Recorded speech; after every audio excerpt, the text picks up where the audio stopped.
In this Masonic lesson, we'll cover degrees, a Mason's graduation system. We'll witness sacred rituals and showcase a variety of Masonic and Illuminati symbolism.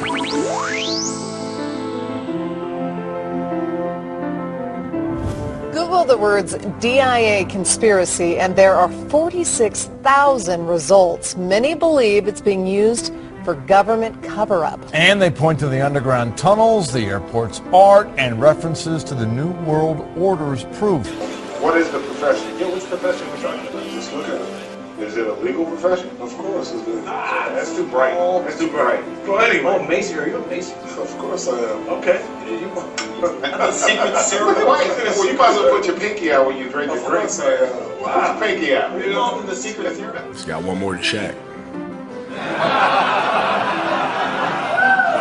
DIA has been featured on several TV shows, including one starring Jesse Ventura. The airport's Masonic plaque, which seems to recognize a New World Order. New World Airport Commission? Yes. Who are they? What the hell is this? The mysterious murals. Things on fire and masked men stabbing doves. Every one of our major cities contains a monument of Masonic secrecy. Ornate temples closed to outsiders, but open to suspicion. These fantastic structures are largely funded by generous member dues and donations. They've devised a hierarchy system from novice Masons to masters. 33 levels called degrees. Each one reached through a secret initiation rewarded with a secret password. Members swear never to utter outside of the lodge under Masonic penalty of death.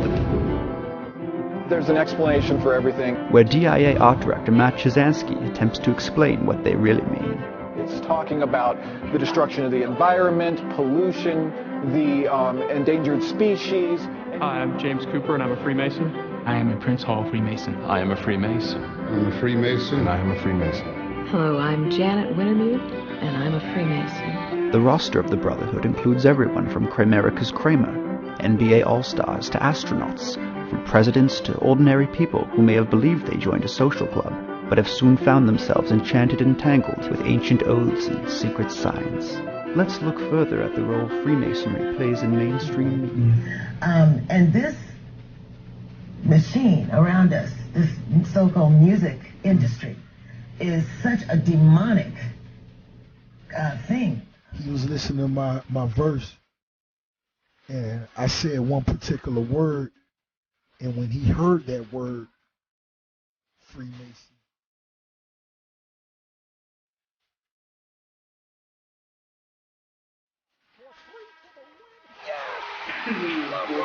Eddie, wait. Now look at this. What is this? On ESPN, national TV. All of this that might be total rubbish, or there might be something to it. You know, I'm into the Illuminati, and Bohemian Grove. Hey, Newt, what'd you do with the Bohemian Grove? Never answer that question. Why do you keep dodging questions about the Bohemian Grove? Look here, Newt. What'd you do with the Bohemian Grove? Good to see you. How come you keep dodging questions about the Bohemian Grove, sir? Newt, seriously, why all the secrecy?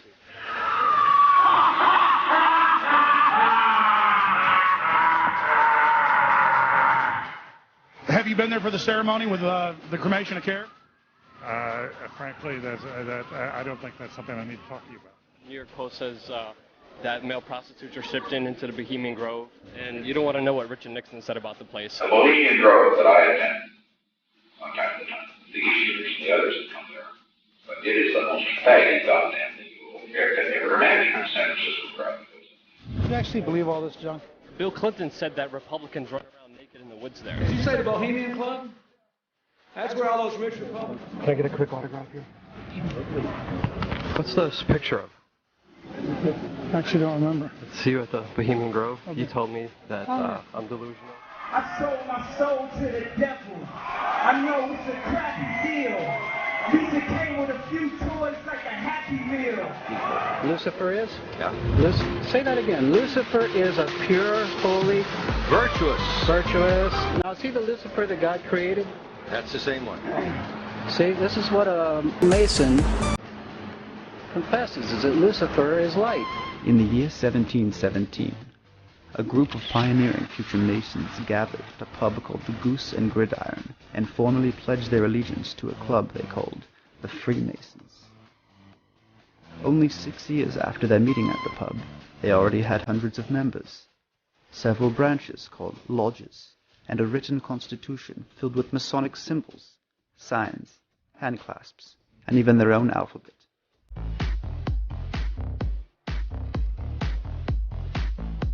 New members must be approved by secret ballot. A white ball signifies a yes vote. A single dark stone means exclusion. It's the origin of the term blackball or blackballed. The most important Masonic symbols have remained unchanged since the 1700s. Masonic. We'll start with the letter G, a popular Masonic symbol. Next we have the square, which represents honesty and fair dealing. The compass was intended to remind members to restrain their desires and to encompass their deeds within a moral code.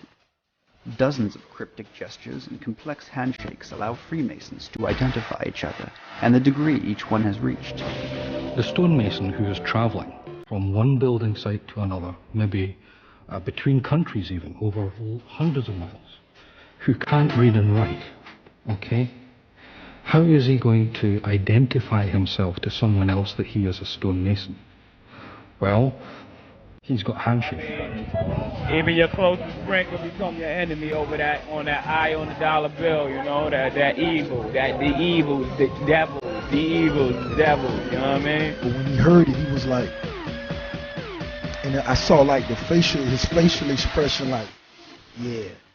And you have somebody, George Tenet, acknowledging in his book that he knew that the administration was deceiving the American people into a situation that is murdering young men and women from this country and others. That George Tenet and Dick Cheney and Condoleezza Rice and George Bush et al. should be in fucking jail.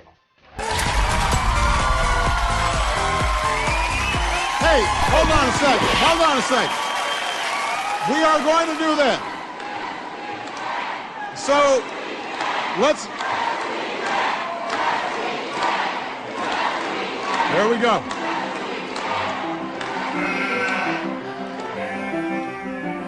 Yale University's Skull and Bones Club, which has deep roots in Freemasonry, was founded in 1832 by William Huntington Russell. This cultish playpen for the sons of America's most powerful families has unfolded Presidents Taft, Franklin Roosevelt, George Bush, George W. Bush, and John Kerry. A new world order, a world where the rule of law, not the law of the jungle, governs the conduct of nations. Historically, this five-pointed star was man. Right? It meant man. And if you flipped it upside down, the upside-down five-pointed star, with the goat, with his chinny chin chin and his ears and his horns, was the sign of Satan worshippers. It was a satanic star. Now, at the end of the room was a very large curtain. Through the curtain was stuck a big head, goat's head. Now, you can see on the American flag, our stars are right side up. And they called it the head of Baphomet, the head that the Knights Templar are supposed to have worshipped. During the initiation, the Grand Master would say to you, go and kiss the backside of Baphomet. All across America, you'll see symbols with five-pointed stars. The stars are right side up, the man stars. But around the year 2000, the Republican Party changed their logo from the stars being right side up to the stars being upside down. Coincided with the coming on the scene of George W. Bush and Karl Rove. Very strange. I kissed the backside of this disgusting-looking goat. So I did, being somebody who doesn't really care. And when you get through there, it's actually a naked woman. So the backside of Baphomet is a reward if you do as you're told. Whether they come from the Muslim world or the Buddhist world or the Christian world. Yeah, look who's getting a picture. Whether they're conscious of it or not, they're members of the body of Christ. Freemasonry is the latest incarnation of what is known as the underground stream. This is a hidden stream of knowledge that has been passed down since the dawn of human history. We attempt to make good men better. We can't make bad men good. The other one, the one that I prefer, is a peculiar system of morality. And peculiar, of course, here means unusual or special. So a peculiar system of morality, veiled in allegory and illustrated by symbols, of which we have lots and lots and lots.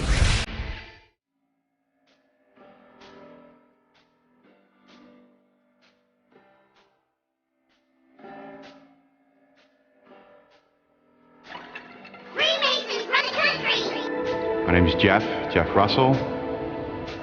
I am current master of the lodge of Atomic Lodge number 5. Rightly or wrongly, we know who killed JFK. We know what happened at Area 51. People like that, ooh, that's secret. It's not a secret society in that sense, but it is a society with a secret.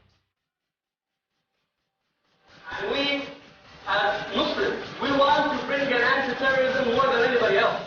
Republican candidate Herman Cain backed up the Constitution and Americans' right to a speedy trial by a jury of one's peers. The Central Intelligence Agency wants him dead or alive, but apparently the American-born terrorist has been a guest of honor at the Pentagon. Take the guy out, saying we don't need no stinking trial, we're just going to kill him. We do know that currently Alaki is a high priority target for the U.S. He should be charged, and since he's an American, he should be tried in our courts, close quote. I know some here wish that I could just bypass Congress, change the law myself. I know there's some folks who wish I could just bypass Congress. I know some people want me to bypass Congress and change the laws on my own. So I'll issue an executive order. Believe me, I can. And believe me, right now dealing with Congress, the idea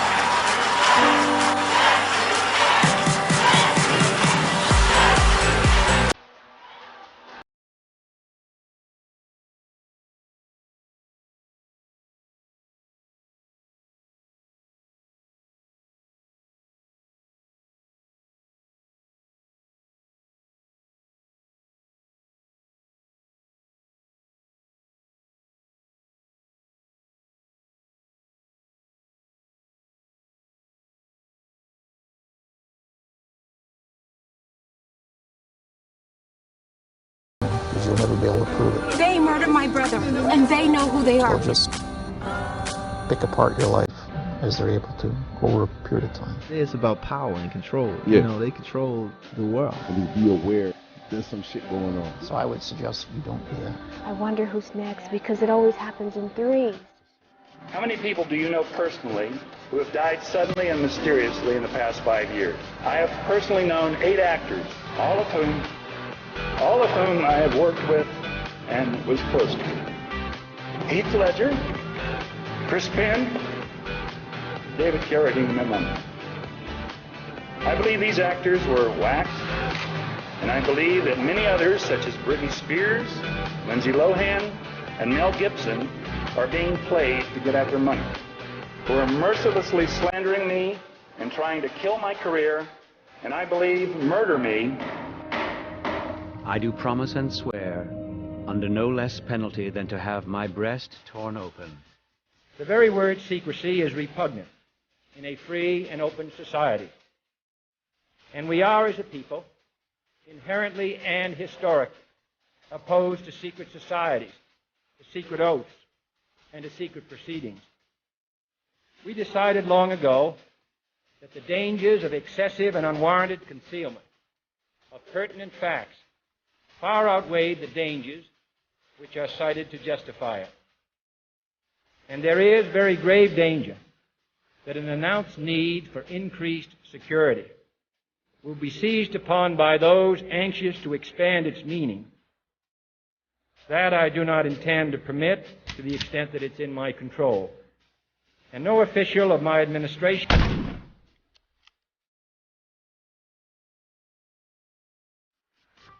Freemasonry defines itself as being a system of morality. The basis of Freemasonry, which all Masons go through, is the Blue Lodge.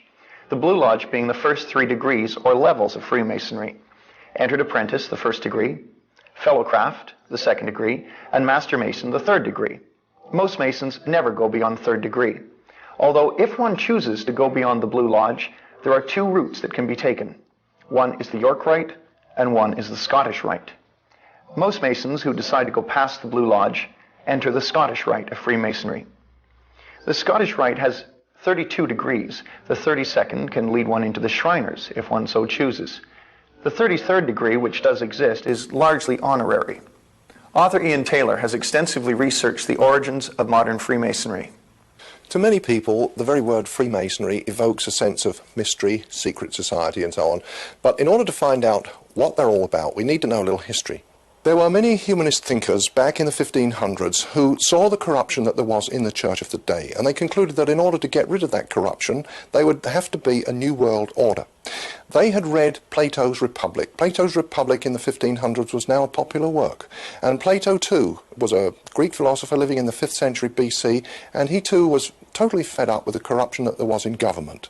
He said, if we could have a group of wise men who were well paid to rule over the people, then there would be no corruption. It's a nice thought, but a rather naive one. We've seen such governments today and they are totally corrupt. But nevertheless, there are still people today, many people, who think that it is a good idea.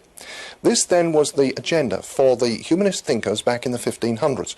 But in order to do that, they had to first destroy the existing world order. The existing world order based upon the rules of God, through the king and through the church.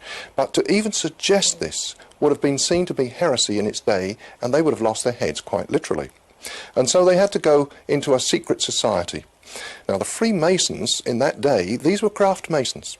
These were the men who actually built the cathedrals of the day. They were highly skilled men, and it was like an early trade union, and they wanted to keep the secrets of their skills to themselves. Good reasons for that. And so the humanist thinkers infiltrated into the craft Masonic lodges, and they then became the speculative Masons. They were called speculative Masons by the craft Masons because they wouldn't have known a square from a compass. They were just the humanists, the idealists, the academics, and so there are within the Masonic lodges today 2 types of Mason. The craft Mason, who is the genuine Mason and cuts stone and so on, and then there is the speculative Mason, and he's the humanist thinker. He's the person who his purpose is to rebuild a new world order. Author and lecturer Ron Carlson has dedicated 2 years to researching the subject of Freemasonry. Well, modern Masonry actually began in the year 1717 in England. The lodge was formed, and many of these things were developed after 1717 in England, and then came to America and Canada as people migrated to North America during those years, and is widely established here in North America. It's estimated close to 5 million men are involved in Freemasonry here in North America, perhaps 1 million in the Shriners. What is Masonry in the eyes of the Freemason? What does the Mason view it to be? Well, you find that most Masons go into Masonry viewing it simply as a fraternal organization, kind of an advanced Boy Scouts because their father or grandfather was involved in Masonry. And they get into it naively, not realizing that it is a religious organization designed for very specific spiritual purposes. Over the centuries, man has evolved a variety of religious beliefs and traditions. Some of these, such as Christianity, Judaism, and Islam, are monotheistic. That is, they're based on the concept of one supreme deity. Others, such as Hinduism, are polytheistic, believing in many gods and goddesses. But one of the oldest religions is also the most universal, emerging virtually unchanged in geographically separated and radically diverse cultures. This is the religion of paganism, the worship of the moon goddess and the sun god, whether they're called Isis and Osiris, Apollo and Diana, Cernunnos and Aradia, or a host of other names. Paganism is the same mystical religion that first emerged in ancient Babylon thousands of years ago. But what has paganism got to do with Freemasonry? The ritual and theology of Freemasonry really originates from Egyptian paganism. And the reason for this is that, as we find, in 1717, the rituals and theology were formalized and brought together and formed the Grand Lodge in England. The reason being that there were a great many lodges throughout England and throughout Europe at that time. They all had slightly different practices. These practices had originated from the origins of the speculative Masons, which of course was Rosicrucianism. The Rosicrucians believed in the Hermetic and Egyptian traditions, and as we'll find within Freemasonry, we find Osiris, Adonis, and Isis mentioned quite frequently. So of course these are the Egyptian pagan symbols, pagan gods. One of the rituals that was used in some of the lodges prior to 1717, and shortly after in fact, was the ritual of the blood initiation rite. This was where the little finger was cut and blood was shed, and this was the new member doing that, making a blood covenant with the organization. What happens is when a Mason joins the lodge, he first enters into what is called the Blue Lodge. And the very first thing that every Mason is required to do is to go through an initiation ceremony. It's called the Entered Apprentice Degree. And in that initiation ceremony, he will be stripped of much of his clothing, a blindfold will be placed over his eyes, a noose will be placed around his neck, and he will be brought to the door of the Masonic lodge. And there a person will greet him and usher him in, and there he will come before an altar. And every Mason stands before an altar, and there behind the altar is a man called the Worshipful Master of the Lodge. Today we find that when the new member joins the organization, he kneels, he's blindfolded, he's bare-breasted, and the Master of the Lodge touches his left breast with a sharply pointed sword. And they are then required, with this blindfold over their eyes, to take a blood oath, not to reveal the secrets of Masonry, or they will lose their life. Every Mason puts his thumb to his throat, and he swears a blood oath not to reveal the secrets of Masonry, or he'll have his throat cut from ear to ear, his bowels ripped open and given to the beasts of the field. And these pagan blood oaths are taken to swear them to secrecy, so they will not reveal the secrets of what they will learn as they progress through the Masonic Lodge. Now, most men will go into the Scottish Rite and progress on through 32 degrees, and in each one of those degrees, they give worship to different gods and deities, Egyptian gods, Persian gods, Greek gods, and they go through a series of rituals. Now, much of this is covered up by symbols and allegories, so that Masons, as they go through it, don't fully understand what they're doing. In the blue degrees, an initiate is initiated into the Egyptian trinity of the ancient mysteries of Egypt. And this Egyptian trinity is hidden from the initiate. He does not know at all what he is being initiated into. It's not even mentioned. But if they would read their authoritative books which explain the symbols and the allegories, it becomes very obvious what they're involved in. They're involved in pagan, idolatrous worship, much of it based upon the Kabbalah, which is the ancient Jewish book of the occult. It is based on Egyptian paganism and the worship of nature, is really what it is. It is based on the worship of the male regenerative power, the female regenerative power, okay, and their product. Any historian will readily agree that paganism is and was essentially a nature religion. Its rituals were intentionally designed around the phases of the moon, the seasons and the vernal equinox, etc. Rituals were developed to encourage abundant crops, usually by seeking the blessing of the sun, the giver of warmth, and the counterbalance of the moon, the timepiece for planting and harvesting. From this duality of worship, the sun and moon, light and darkness, active and passive, male and female, paganism developed fertility rites based upon the sex act, and more specifically, the reproductive organs themselves.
Washington, D.C. is one of the world's most important cities. Here the future of America is decided. But who makes these decisions? The President? Congress? Some believe there is a force behind the throne of elected office, one with international reach and none of the rules constraining public officials, the Brotherhood of Free and Accepted Masons. Could Freemasons really control Washington? How do we know? Here are the facts. No one knows when the Freemasons originally formed, but the group rose to prominence in the 17th century, making it older than the United States. This secretive organization places great power in ancient imagery. Their traditions are steeped in symbolism, but no outside observers know what these symbols represent, or what kind of power the images are supposed to have. Over the centuries, Freemasonry expanded from England to countries across the globe. Today, there are more than 6 million Masons worldwide.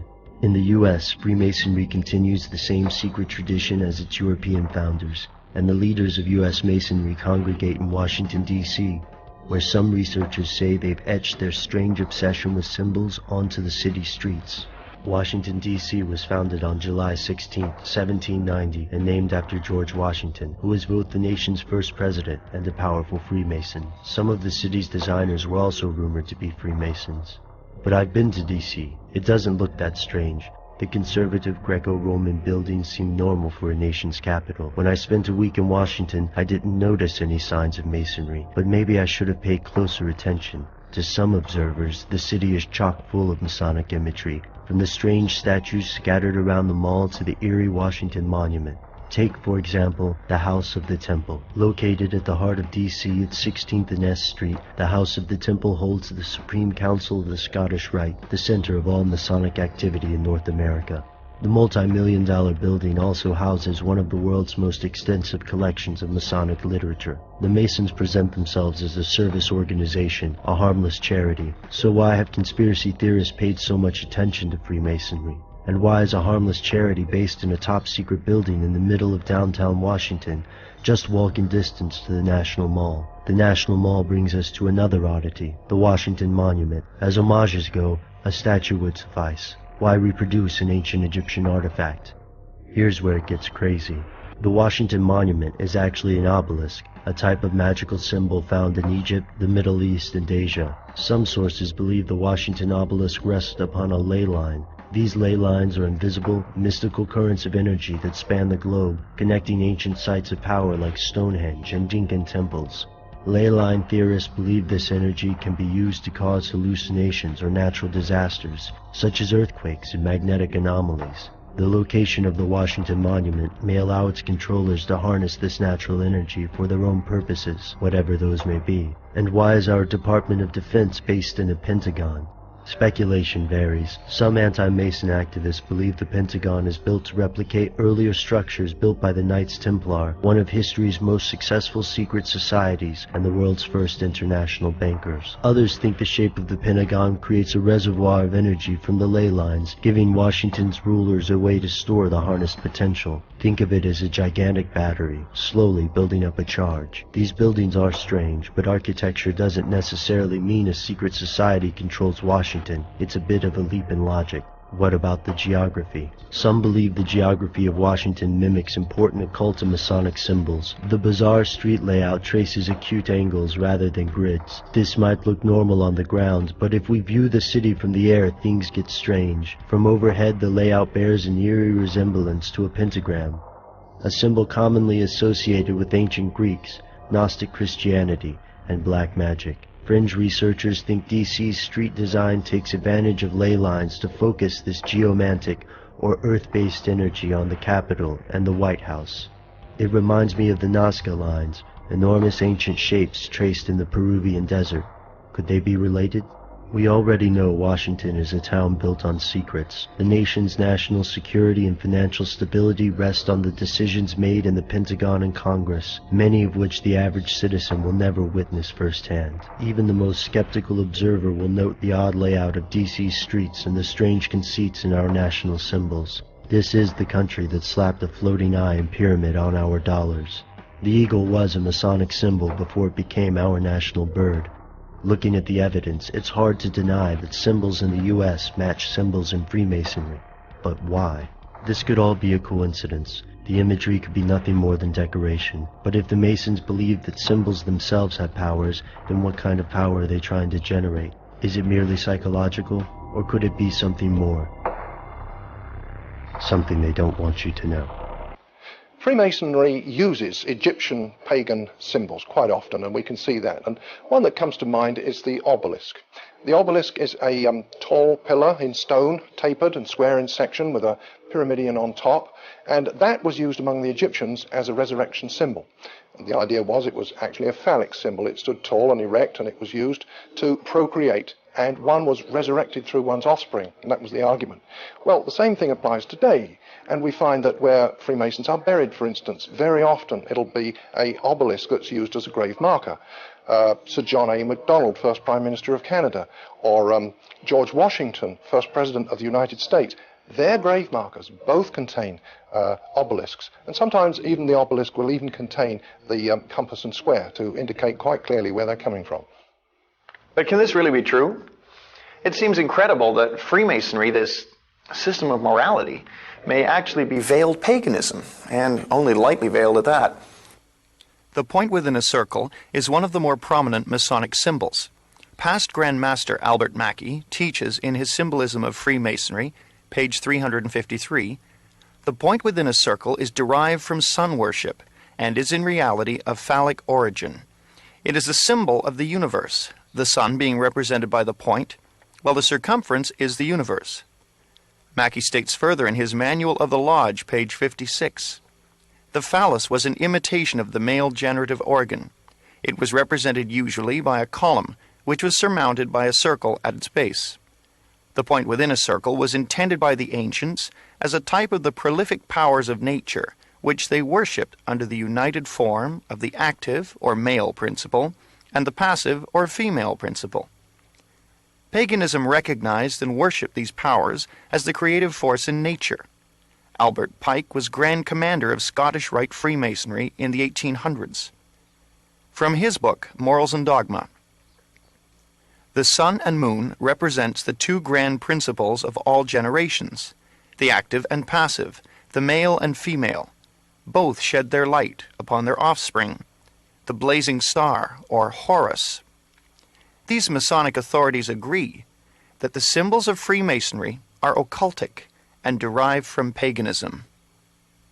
The alleged occultic rituals and symbolism that are central to Freemasonry were tremendously significant to me personally. I had been deeply involved in the many facets of the occult, including witchcraft for a number of years. Witchcraft is the religion of paganism. It's the worship of the sun god and the moon goddess in various forms. I was involved in the occult for about 12 years. Steve Warren was a practicing member of a coven of witches. Ritual for me. That is, I was constantly on a day-to-day basis reading, searching, as well as practicing arts such as divination, getting in contact with the dead through mediums, tarot cards, crystal balls, everything that we would consider occult, I was involved in. There's a great deal of symbolism in witchcraft itself. Many of the implements used have significance in terms of natural elements, such as the wand representing air, the athame, a sword representing fire, a chalice with water, and a pentagram representing earth. And these would be combined in various manners in order to take advantage of the spiritual forces that were felt to be in operation at that particular time. And it was heavily ritualistic, with the wearing of robes, the drawing of magic circles, the invoking of gods to aid the practitioner, as well as just anything you would do, even if it was not in a formal ritual, always had something to do with ritual. Even if it was casting a spell, you would always light the candles, bring out the elements, set up your altar. Some of the parallels between Freemasonry and witchcraft show such a similarity that it cannot possibly be coincidental. Similarities in ritual, wording, and symbolism are so close in several instances that it clearly suggests a common origin. To examine this possibility, I spoke with a number of former Masons and compared their Blue Lodge initiations with the experiences of former occultists.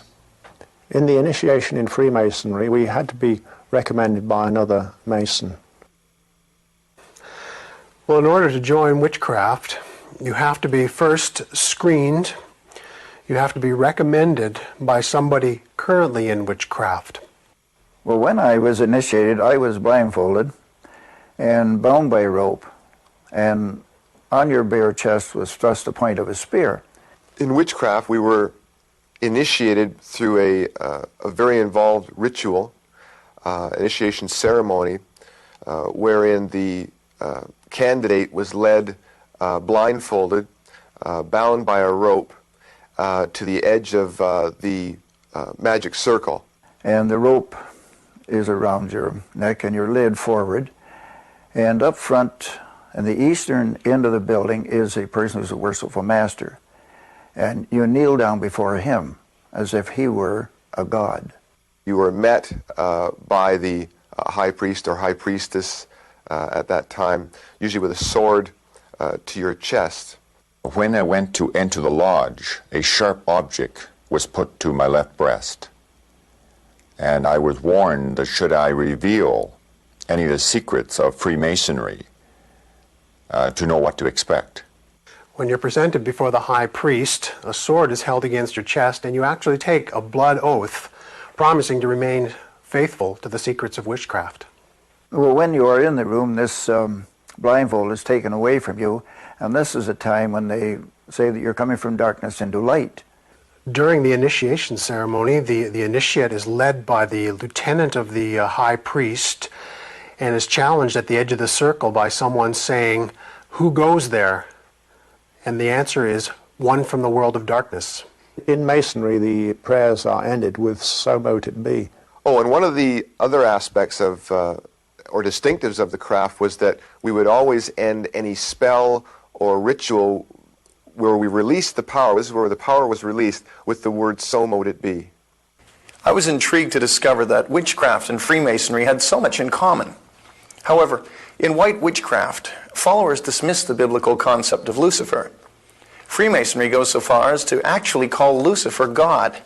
In the words of Sovereign Pontiff of Universal Freemasonry, Albert Pike, yes, Lucifer is God, and unfortunately, Adonai, the Hebrew God of the Bible, is also God. And the true and pure philosophical religion is the belief in Lucifer, the equal of Adonai. But Lucifer, God of light and God of good, is struggling for humanity against Adonai, the God of darkness and evil. Listen to the words of 33rd degree Mason Manly P. Hall. When the Mason learns that the key to the warrior on the block is the proper application of the dynamo living power, he has learned the mystery of his craft. The seething energies of Lucifer are in his hands, and before he may step onward and upward, he must prove his ability to properly apply this energy. Of the literally millions of Masons worldwide, how many of them are actually aware of the true meaning of the Masonic symbols? The answer is very few. Since most Masons never go past the 3rd degree of the Blue Lodge, the rank of Master Mason, the vast majority of them never discover what they're involved in. And they never will discover what Freemasonry is all about, unless they venture into the higher levels of the Scottish Rite or the York Rite. In fact, they're not just ignorant, they're deliberately misled by their superiors in the lodge. In the words of Masonry's own authority, Albert Pike, the blue degrees are but the outer court or portico of the temple. Part of the symbols are displayed there to the initiate, but he is intentionally misled by false interpretations. It is not intended that he shall understand them, but it is intended that he shall imagine that he understands them. Many Masons go through the first 3 degrees, become a Master Mason, and they just quit there, thinking that this is just a nice fraternal organization. And they do not realize that their own leaders have consciously lied and deceived to them because they do not want them to know the true teachings of Masonry. I went in there with all good intentions, thinking I was entering into a fraternity that was really interested in helping people. But now I realize that in the lower echelons, in the lower degrees, you don't realize what what's happening? Well, the meaning of the lodge and what it was about to me was a group of people who were out to help other people, and there were different things that you could see in the lodge. The people were close together, they were bound by something, and I thought it was a Christian organization. What made one think that the lodge was a Christian place was the fact that I found people who were members of the same church to which I belong, the Presbyterian Church in Canada, were members of the lodge, members in prominent positions in the lodge. And the fact that these members in their rituals used quotations from Scripture sort of doubly made one think that it was okay. They think that they are actually being initiated into a Christian organization. And it's because the 3 degrees in the Blue Lodge are veiled in a veneer of Christianity.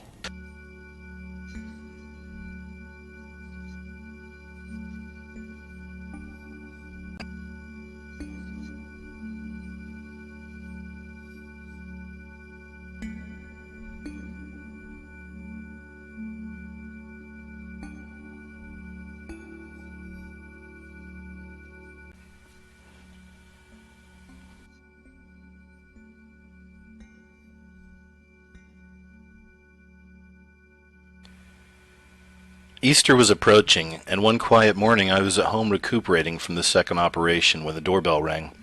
It was a special delivery letter from the Supreme Council in Washington, notifying me that I had been selected for the 33rd degree. I could hardly believe it was true. This honor is one most Masons never even think of receiving. It was too much, too far out of reach, beyond limits of reality. It was unreal to think I had actually been selected. It was an honor just to be considered for this ultimate degree, and I had actually been selected, chosen by that small and powerful group, the Supreme Council of the 33rd degree. I called Bonnie to share the good news with her. In talking with her, I surprised myself by asking her if she thought I should accept it. What a strange thing to ask, I thought, but before I could contemplate it, she said, "Why, sure, why wouldn't you accept it? You've worked so hard for it. It's taken you so long to get there, by all means, you should accept it." So I returned my acceptance immediately and began making plans for the trip. Some of the world's most prominent and influential men in the world would undoubtedly be there to participate when I was given this ultimate degree. For me, little Jimmy Shaw, who had gone to work at age 5 and made it alone since age 13. They would be there to give the 33rd degree to me. It was really a bit difficult to take it all in. In order to receive the 33rd degree, it was necessary to go to Washington, D.C. The initiation and related functions were to last 3 days. Since Bonnie could participate in practically none of these things I would be doing each day, she decided not to go along. We were both excited as I made preparations to leave, but I was not as excited as I expected to be. The edge was taken off the excitement because inside me it was mixed with a considerable amount of conviction. Way down deep there was a growing restlessness, an increasing conflict, produced by the things the doctor had been sharing and by all the scripture I had been reading. Preparing to receive this ultimate honor was not as thrilling as it might otherwise have been. I flew into Washington National Airport and took a taxi to the house of the temple on Northwest 16th Street. Upon arriving at the temple, I was met by a receptionist who asked if I were there to receive the 33rd degree. I was surprised to find a woman in those sacred Masonic precincts, but said that I was and showed her my letter from the Supreme Council. She then told me that in order to receive the degree, I would be expected to make a, quote, minimum donation of a very large amount of money. At least it was a really large amount for me. So this took me completely by surprise, for there had been not a word about any such minimum donation in the letters sent me by the Supreme Council. I didn't carry that much money with me and had left my checkbook at home, but I was able to borrow some of the money from one of the other men, and I gave it to her. We candidates were all unhappy about this unpleasant surprise and grumbled to one another about it, but were not unhappy enough to forsake the degree over it. We were too close to the top of the mountain to turn back at this point.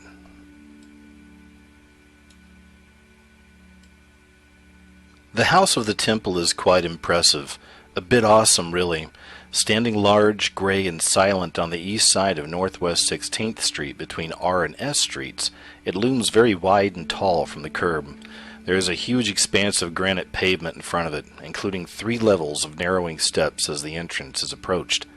Flanking the entrance are 2 sphinx-like granite lions with women's heads, the neck of one entwined by a cobra and decorated with the ankh. Adorning the neck and breast of the other is an image of a woman, symbolic of fertility and procreation. In the pavement, just in front of the tall bronze doors, are 2 Egyptian swords with curved, serpentine blades, and between the swords, brass letters set in stone saying, "The Temple of the Supreme Council of the 33rd and last degree of the ancient and accepted Scottish Rite." Over the tall bronze doors, cut into the stone, is the statement, "Freemasonry builds its temples in the hearts of men and among nations." High above the entrance, partially concealed by stone columns, is an elaborate image of the Egyptian sun god, backed with radiating sun and flanked by 6 large golden snakes. Inside is elegance. Polished marble, exotic wood, gold, and statuary. There are offices, a library, dining room, kitchen, council room, temple room, and a large meeting room. This room is like a luxurious theater, rather elegantly furnished and decorated. The ceiling is dark blue with lights set into it and give the appearance of stars. These lights can even be made to twinkle like stars in the sky. There's a stage well equipped and it's very nicely done, but the thing that is most noticeable is the way the walls are decorated with serpents. There are all kinds of serpents, some very long, some very large, some very small. Many of the Scottish Rite degrees include the representation of serpents, and I recognized them among those decorating the walls. It was almost impressive and gave me a strange mixture of the sensations of being in a temple and in a tomb. Something sacred but something threatening. I saw busts of outstanding men of the Rite, including 2 of Albert Pike, who were buried in the wall. The first day was devoted to registration, briefings, and interviews. We were called into one of the offices, one at a time, and interviewed by 3 members of the Supreme Council. When my turn came, I was ushered into the office and seated. The very first question I was asked was, "Of what religion are you?" Not long before this, I would have answered with something like, "I believe the ancient mysteries, the old religion, and I believe in reincarnation." However, without thinking at all about how to answer, I found myself saying, "I'm a Christian." Then, to my surprise, and theirs, I asked them, "Are you men born again?" The man in charge quickly stopped me by saying, "We're not here to talk about that. We're here to ask you questions." After they sent me back out, I sat down and thought about it. When the next man came out, I asked him, "Did they ask you if you were a Christian?" And he said, "Yes, they did." "Well, what did you tell them?" I asked. And he replied, "I told them hell no, and I never intend to be." Then he said a strange thing to me. He said, "You know, they said I'm going higher." And he left through a different door, looking pleased.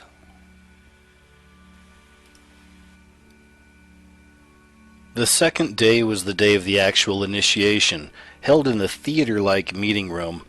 Those of us who were receiving the degree were seated, and the ceremony was exemplified, or acted out in full costume, right before us, in the same way that we had performed the lesser degrees of the Scottish Rite all those years before. The parts in the exemplification were played by men of the 33rd degree. The representative candidate was dressed in black trousers, barefooted, bareheaded, and draped in a long black robe that reminded me of a very long black raincoat. He had a black cable tow around his neck, but was not hoodwinked. During the initiation, he was led around the stage, conducted by 2 men with swords, as the degree was performed for us.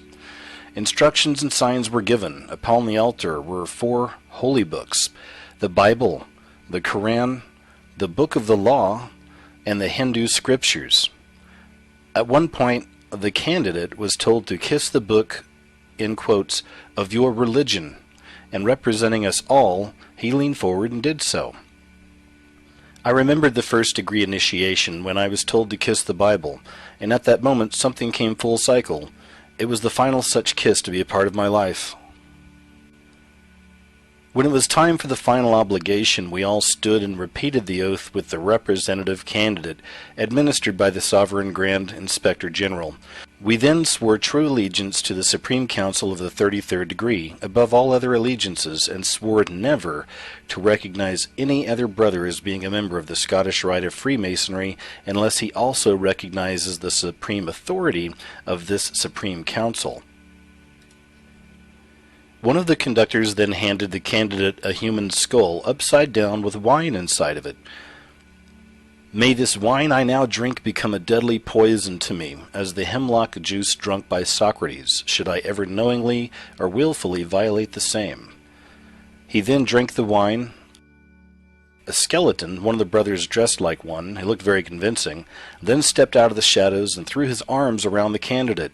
Then he and we continued the sealing of the obligation by saying, "And may these cold arms forever encircle me, should I ever knowingly or willfully violate the same." The Sovereign Grand Commander closed the meeting of the Supreme Council with the mystic numbers, striking with his sword 5, 3, 1, and then 2 times. After the closing prayer, we all said, "Amen, Amen, Amen," and it was over. There were some extremely prominent men there that day, including a Scandinavian king, 2 former presidents of the United States, an internationally prominent evangelist, 2 other internationally prominent clergymen, and a very high official of the federal government, the one who actually presented me with the 33rd degree certificate. Some made only brief appearances, others stayed much longer. However, they didn't do much mixing or socializing with us, except for those whom they'd already known. Even though these celebrities weren't extremely brotherly, it was still quite an experience for me just to be associated with them. It was easily the largest gathering of such prominent and influential men of which I have ever been a part of. The 3rd day there was a banquet to celebrate our becoming Grand Inspectors General 33rd degree. The banquet was a little anticlimactic, at least for me, and I was anxious to get it over with so I could return home. It was good to be a 33rd at last. But it wasn't as exciting or fulfilling as I had thought it would be during all those years in the craft. I guess this was because of the profound changes going on deep within me. I'd returned home as soon as the 33rd degree award and related social functions were finished, for it was time for my next appointment with the doctor. After he had examined my eyes, he said they were healing fine, that he had felt good about the way they were looking, and as usual he spoke with me about the Lord. I told him that I had planned to come to his church the next Sunday and that I had been reading my Bible. Obviously pleased, he said, "Good, keep studying, and your sight will soon be much better." By this time I knew what he meant. He was speaking of my spiritual sight. In the Scottish Rite, the Thursday before Easter is called Maundy Thursday, and it's a very important day. On this day we always performed a special service of communion in the local Scottish Rite temple. At this time I was Wise Master in the chapter of Rose Craw, and it was my job to preside over the exemplification of the ceremony.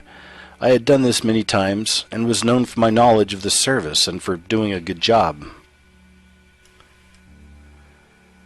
On Thursday evening we gathered at our home temple and dressed for the ceremony.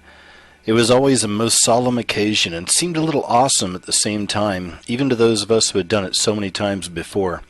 We were dressed in long, black, hooded robes. We marched in, single file, with only our faces partly showing, and we took our seats. There was something very tomb-like about the setting. The silence was broken only by an organ, playing mournfully in the background, and there was no light except for the little bit that came through the windows. After the opening prayer, from which the name of Jesus Christ was conspicuously excluded, I stood and I opened the service. As I had done so many times before, I said, "We meet this day to commemorate the death of our most wise and perfect Master, not as inspired or divine, for this is not for us to decide, but as at least the greatest of the apostles of mankind." As I spoke these words that I had spoken so many times before, I had a strange and powerful experience. It was as if I were standing apart, listening to myself as I spoke, and the words echoed deep within me, shouting their significance. They were the same words I had spoken so many times before, but had meaning for me now. They made me sick, literally ill, and I stopped. The realization of what I had just said grew within me like the rising of a crescendo. I had just called Jesus an apostle of mankind, who was neither inspired nor divine. There was a silent pause that seemed to last a very long time as I struggled with a sick, smothering within. When I was fully able, I continued with the service, and we gathered around a large table across the room in marching order. Once we were assembled at the table, I elevated the plate of bread, and I took a piece. I put my hand on the shoulder of the man in front of me, gave him the plate, and said, "Take, eat, and give to the hungry." This continued until all had partaken of the bread. Then I lifted up the goblet of wine, took a sip, and said, "Take, drink, and give to the thirsty." Again this continued until all had partaken. Then I took the bread, walked over to the first row of spectators, and served it to the man previously chosen for the honor of representing the rest of the lodge. As I handed it to him, again I said, "Take, eat, and give to the hungry." In like manner I served the wine to him, saying, "Take, drink, and give to the thirsty." And he sat down. After this we took our places at the table, shaped like a cross, and sat down. The setting was dark. Our long, sweeping robes were solid black, our faces neatly concealed in the hoods, and the mood was one of very heavy gloom. The Christless prayers and the hymns we sang fit right in. The one word that would describe the entire event to me would be black. It was indeed a black communion. It felt like a large, strange black mass. There was a large menorah in the center of the room, with 7 candles now burning. Standing again, I said, "This is indeed a sad day, for we have lost our master. We may never see him again. He is dead. Mourn, weep, and cry, for he is gone." Then I asked the officers to extinguish the candles in the large menorah. One by one they rose, they walked to the center of the room, and extinguished the candle, leaving the room right after. Finally, with only the center candle still remaining, I arose, walked sadly to the menorah, and extinguished the last candle, the candle representing the life of Jesus, our most wise and perfect master. We had dramatized and commemorated the snuffing out of the life of Jesus, without once mentioning his name, and the scene ended with the room in deep, dark silence. I walked out of the room, leaving only the darkness and the stillness of death. Once again, the single word best to describe it would be black. All through the service I was shaking and sick. I have never felt so sad. I had stumbled over the words, but somehow I made it to the completion of the ceremony and went back to the dressing room. I still didn't know much about praying, but felt that I had been sustained by the Lord through it all. Back in the dressing room, we hung up our black hooded robes, put our street clothes back on, and prepared to leave. Less than 2 hours had passed since I had arrived, but what had happened in that period of time had changed my life forever. Still sick in my heart, I changed clothes without a word to anyone. The others asked me what was wrong. I couldn't reply. They reminded me of that I had acted as wise master so many times before, that I was known for my smooth performance, and they asked what had gone wrong. I was choking on the awful reality of what we had said and done, the way we had blasphemed the Lord, and the evil black mockery we had made of his pure and selfless death. With weeping welling up within me, I could only shake my head in silence and walk out. Mike was waiting for me at the door, expecting to get a ride home, and he asked, "What's the matter, Jim? Are you sick?" Finally able to speak, I quietly replied, "No, Mike. I'm just sick of this. I'm just sick of all this." I started down the wide steps in front of the large Scottish Rite temple.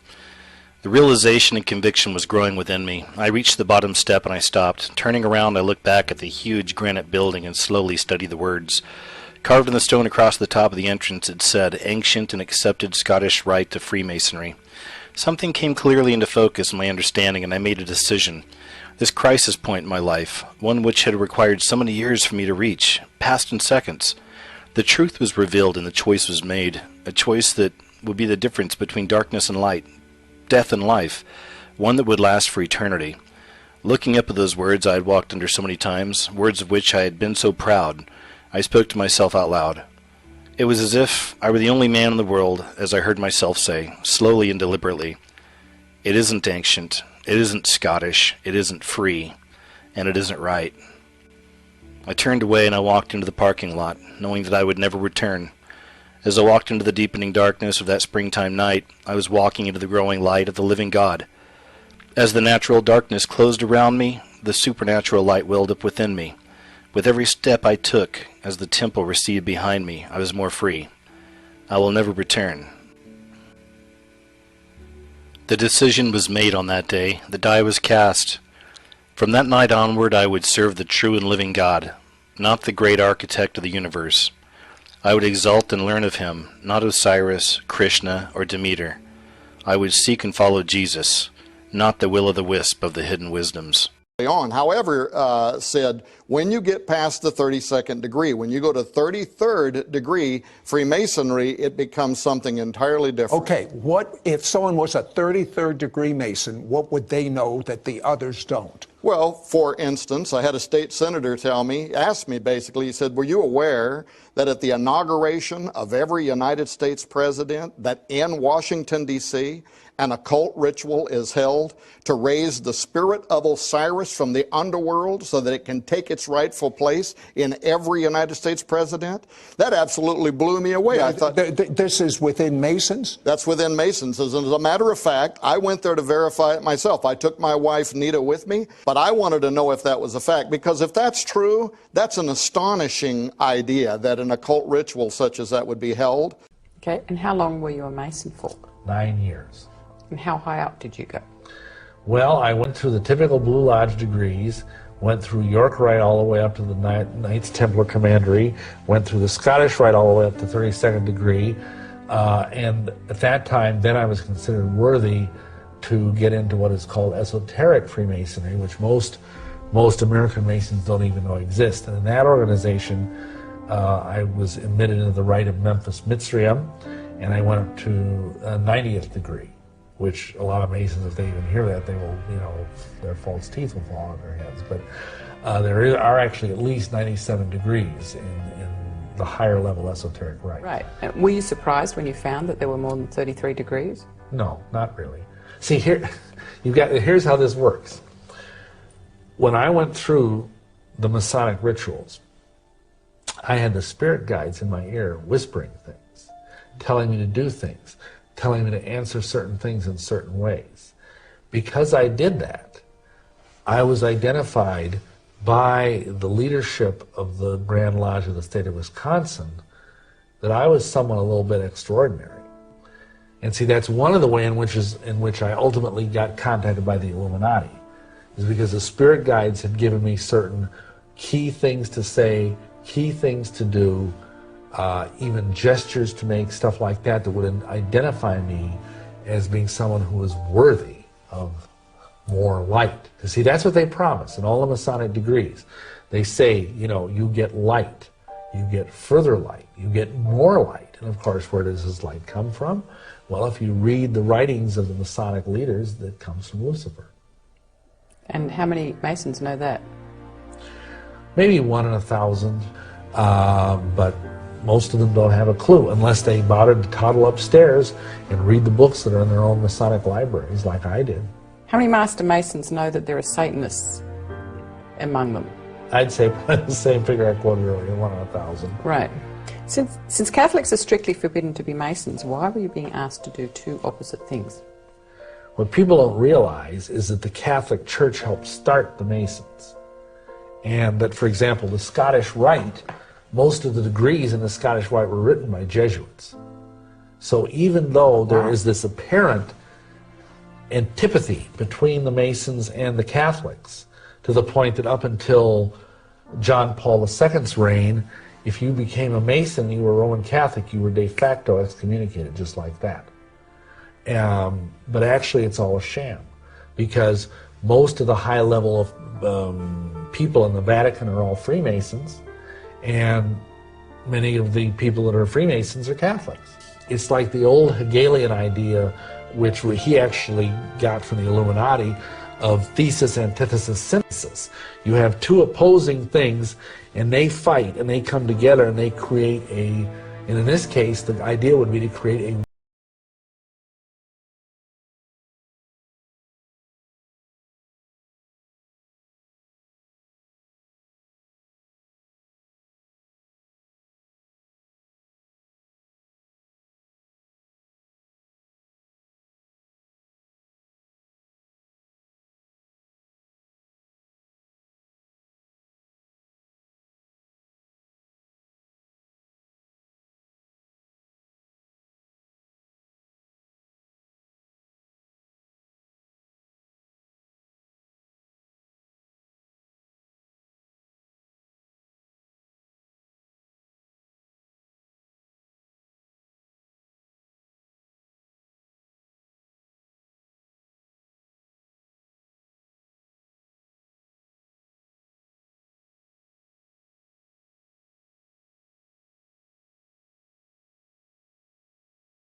That's why Masonic monuments are obelisks.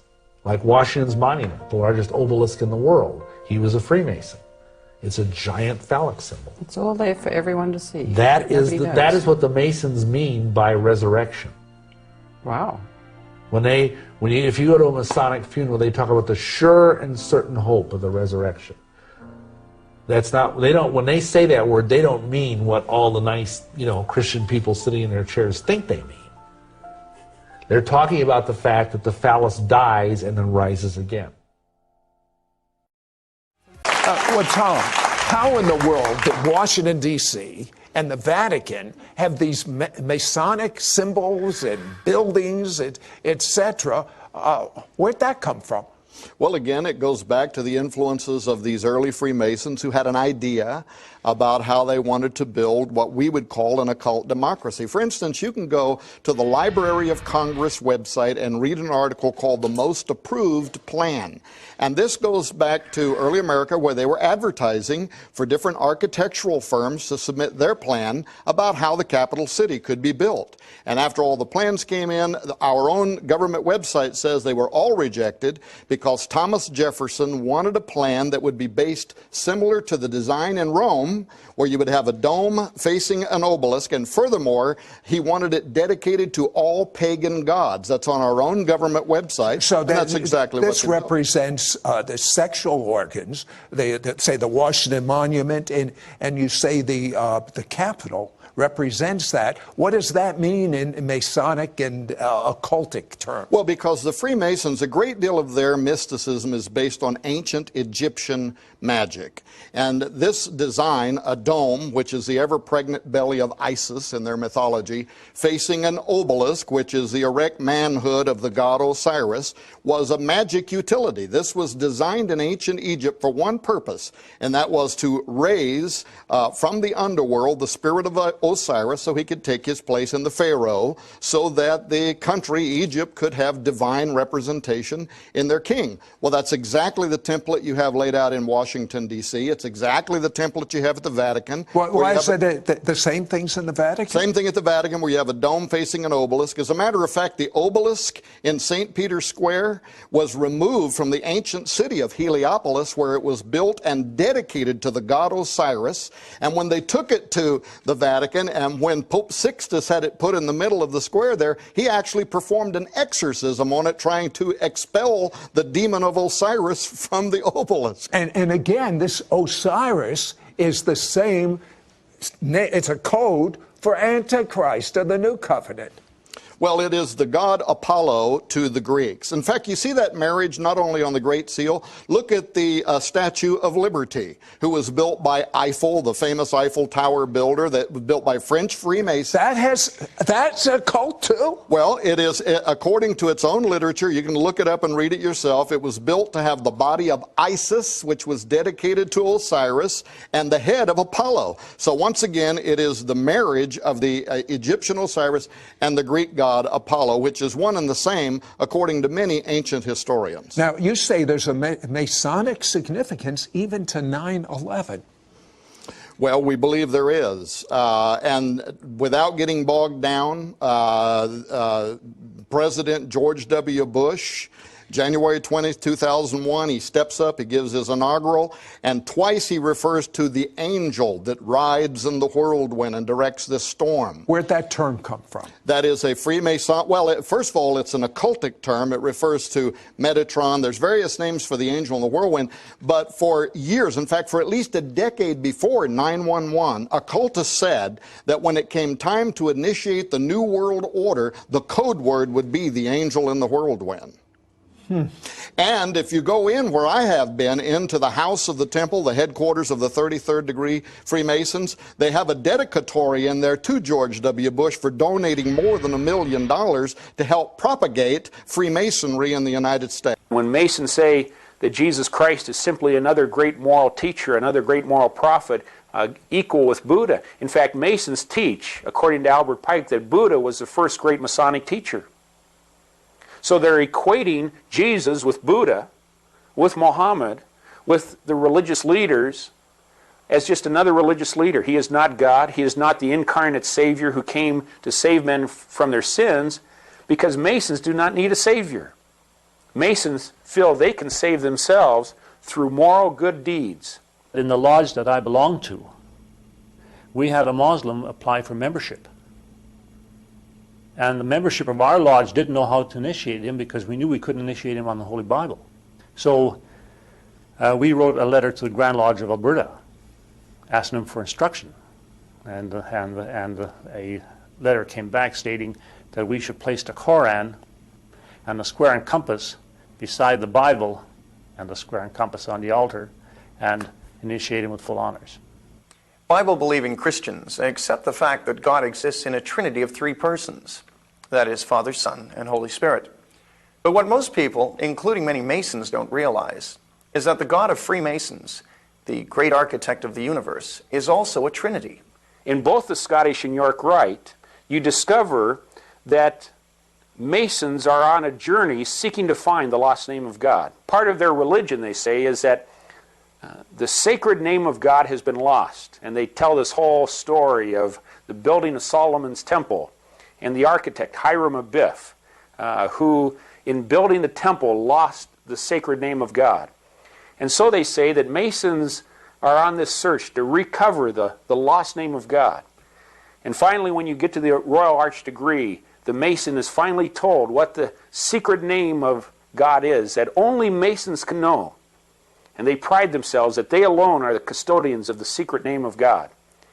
And that name can only be whispered among Masons by three Masons, each saying a syllable. The name is Jobulon. It is a combination of three words: Jehovah, Baal, and Osiris, the Egyptian sun god. Yah, Baal, on. Yah, Baal, on.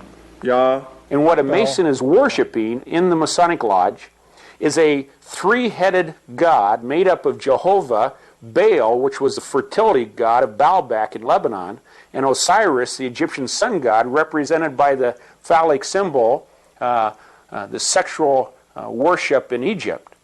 And they have combined this into a three-headed monster and say that is the Masonic god they worship. Salvation to the Christian is based entirely upon the vicarious sacrifice of Jesus Christ on the cross. The Bible teaches that all have sinned and come short of the glory of God. It teaches that no matter how hard we work to be good, we can never attain to the standards of the sinless Almighty. But God gives the free gift of eternal life to those who believe in Jesus Christ and allow Him to pay for their sins on His cross. In the words of John 3:16, "For God so loved the world that He gave His only begotten Son, that whosoever believeth in Him should not perish, but have everlasting life." Salvation to the Mason is something entirely different. Masons are counting on their own good works, something that the Bible says cannot possibly save them. In fact, the Masonic Monitor teaches that God, the all-seeing eye, will reward men according to their works. The all-seeing eye pervades the inmost recesses of the human heart and will reward us according to our merits. In the 19th degree of the Scottish Rite, the Mason is told, "Masons who have given proof of their attachment to the statutes and rules of the order, which in the end will make them deserving of entering the celestial Jerusalem, or heaven." The 28th degree of the Scottish Rite states, "The true Mason raises himself by degrees till he reaches heaven." Masons believe that they can earn their salvation, and they can climb a ladder up to God they call the great architect of the universe. And that one day they'll stand before God, and God will usher them into heaven, not because of Jesus Christ, but because they were a good Mason and they did all of these good works. In fact, I was speaking to the head potentate of the shrine in Minneapolis, where I'm from. He called me up one day, and he had heard my tape on Masonry. He says, "How dare you say that Masonry is not Christian?" He says, "I'm a deacon in my church. I teach Sunday school in my church." He says, "I'm a good Christian." He says, "And I'm the head of the shrine. How can you say I'm not a Christian?" And I stopped and I asked him one question. I said, "Well, sir," I said, "if you were to die and stand before God tonight, and He should ask you, why should I let you into my heaven?" I said, "What would you say to Him?" I'll never forget, there was a silence for about 10-15 seconds, and then he said to me, he said, well, I guess I would tell him I was a good Mason. If Masons are depending upon the lodge to save them, then their trust is as misplaced as those who depend upon church membership rather than on Christ. One might just as well depend on belonging to the Kiwanis or Rotary Club if good works would save us. I was speaking down in Texas, in South Texas, where in a large church, the Masons who were in the church, many of them on the elder board, saw my tape Sunday morning when I was speaking there, and they said, you know, why are we allowing this man into our church? He's criticizing Freemasonry. And most of the elder board were Masons. The Sunday school teachers were Masons. In fact, one of the elders was the worshipful master of the lodge in town. Another one was the supreme potentate of the shrine. And they came to me after the service, and I said, well, you have the books. I said, look up in your own books, in context, what I say. I gave the chapters, of the page numbers. They spent till 4 in the morning Sunday night going through all the documentation in their own Masonic library. They came back Monday and they said, we want you to know, Ron, we all resigned from the lodge last night. And we are seeing this happen all across the country as Masons will peel away the outer wrapping of the package and examine the content of what they're in. They will discover that they are in a non-Christian, pagan, idolatrous cult, and no Christian has any part in it.